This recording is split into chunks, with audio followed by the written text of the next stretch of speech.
Alright, so this is a really cool lick when used correctly. If you're familiar with this kind of pattern where it goes back and forth, you'll be fine. If you don't, I'm going to explain it as loosely based as I can. If you're familiar with Paul Gilbert style stuff, this is what we're going to go through really quickly. So basically, the scale I'm using right now is called Hungarian Minor. I'm just going to go blitz through this really quickly. It's kind of like a bluesier um, blues scale, in my opinion, but has a little bit of happy notes in there. But it's mostly primarily used from Opeth quite a lot. So basically, here we're gonna go on the 12th position on your D string. I'm in I'm in D standard, so keep in mind of that. So I'm still gonna refer everything to E standard. So this is gonna be 12th note right here on the D, and then I'm gonna go to 14 and then 17. So that's your three notes for the first section. And then we're gonna go to 6 to 12 on the G string, which is actually a double note, which is what I like. I love double notes. It gives the impression that you're playing the note twice, which makes it oddly harder to the listener. It's really cool. So, and then we go back and forth. That's the back and forth thing I was talking about earlier.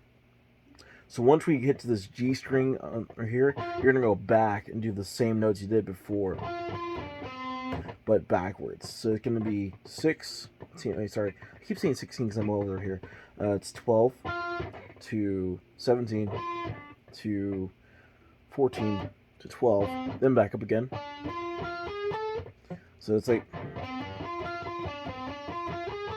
now on the G string. Now we're carrying on. We're gonna go to the 12, 15, 16. This is why I kept saying 16 because I was hurry up and going over here, which I was rushing. I'm sorry. So this is where the fun part starts. You're going to do some string skipping here. This is why it's very all up Paul Gilbert what I'm doing here, which is really cool. So once you get to this part, you're going to skip the B string, and then you're going to go to you're going to skip the B string and go to the 12th fret on the high E, then go back down again. And then you're going to go back up to 12, 15, 16. This section right here is audibly the same. Not audibly the same, but it's just like the fingering area here is the same. So you're not moving anywhere. You're not moving positions very much. Then the next part happens where you're going to slide up, which is hard. Because you're going to do 12, 15, 16, slide up. I don't pick. And then you're going to go slide all the way up to the 19th fret. And then you're going to do 19, 18, 16.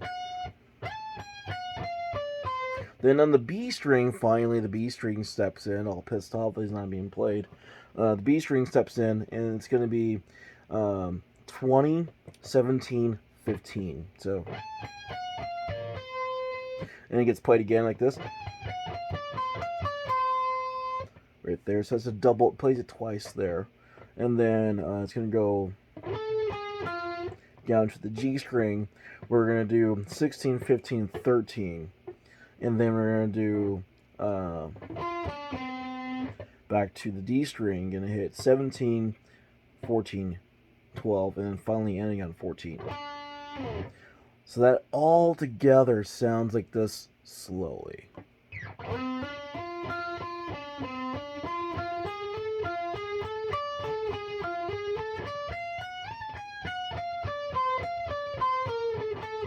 Messed up there.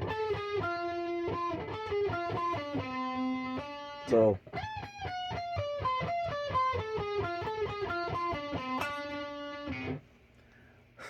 that's what it should all sound like, played slowly. Here's fast.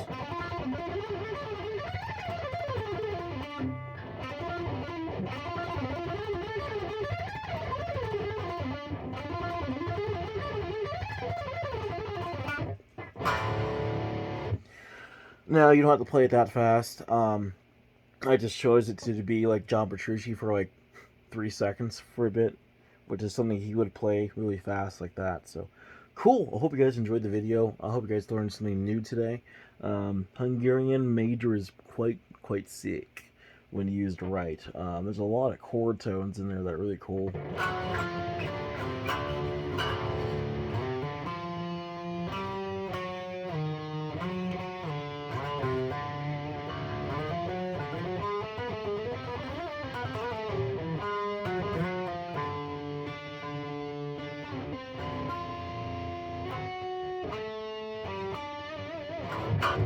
Cool.